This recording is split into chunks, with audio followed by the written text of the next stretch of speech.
छात्रों, वन हमारी प्राकृतिक संपदा है। वनों को हमें नहीं काटना चाहिए। वनों का, पेड़ों का हमारे जीवन में बहुत महत्व है। इसलिए कहा गया है हमें एक पेड़ अवश्य लगाना चाहिए। आज इसी के आधार पर हम, जो तुम्हारा प्रश्न है कक्षा 10वीं में, वनों से लाभ, ये प्रश्न कई तरह से पूछा जाता है। वनों के क्या लाभ हैं, वनों का महत्व समझाइए, वनों के प्रत्यक्ष या अप्रत्यक्ष महत्व को समझाइए। इसी आधार पर हमने ये प्रश्न बना लिया है। जो आज के लिए प्रश्न है, वनों से लाभ या प्रत्यक्ष या अप्रत्यक्ष लाभ या वनों का महत्व। हमने वनों के लाभ को इस तरह से गोले करके और ये एरो खींच के समझाने के लिए ये बना दिया है, जिससे आप लोगों को अच्छे से समझ में आ जाए।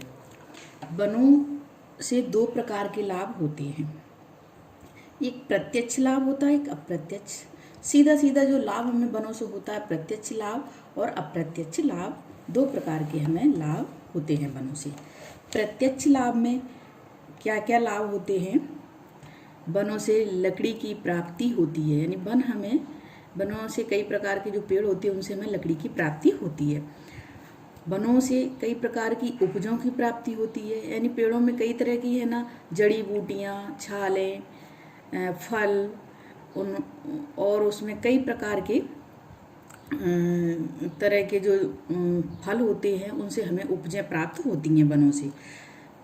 तीसरा नंबर है चारागाह के साधन हैं। वन हमारे चारागाह, जो पशुओं के लिए चारा होता है, हमें वनों से प्राप्त होता है। चौथा नंबर है रोजगार की प्राप्ति वनों से होती है। लघु उद्योगों में सहायक होते हैं। विदेशी मुद्रा प्राप्त, हमें वनों से विदेशी मुद्रा प्राप्त होती है। ये वनों के प्रत्यक्ष लाभ हैं। इसी प्रकार वनों के अप्रत्यक्ष लाभ भी हैं कुछ।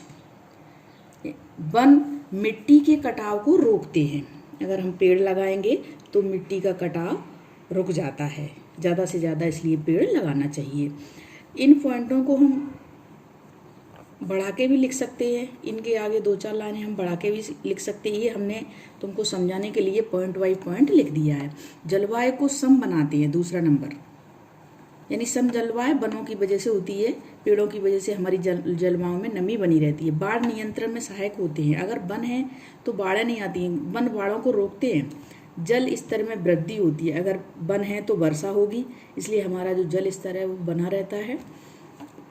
पांचवा नंबर है भूमि की उर्वरा शक्ति में वृद्धि करते हैं। भूमि की उर्वरा शक्ति यानी उपजाऊ बनाते हैं भूमि को।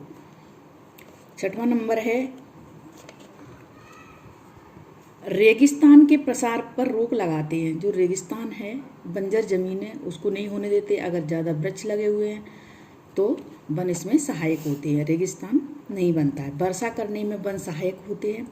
और प्राकृतिक सौंदर्य के स्रोत हैं। अगर वन है तो हमारे यहाँ प्राकृतिक सौंदर्य बना रहता है, इसलिए वृक्ष लगाना बहुत ही आवश्यक है। इसी के लिए हमने थोड़ा सा यहाँ लिख दिया है, आप भी लिख सकते हो।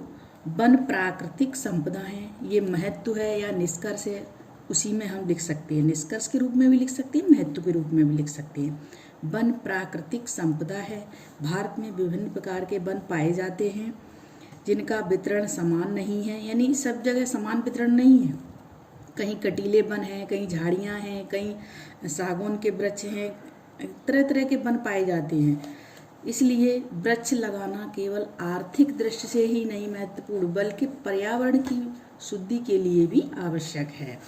प्रारंभ में 25% भाग वनों से ढका हुआ था हमारे देश में, किंतु अब पृथ्वी के केवल 15% भाग पर ही वन हैं।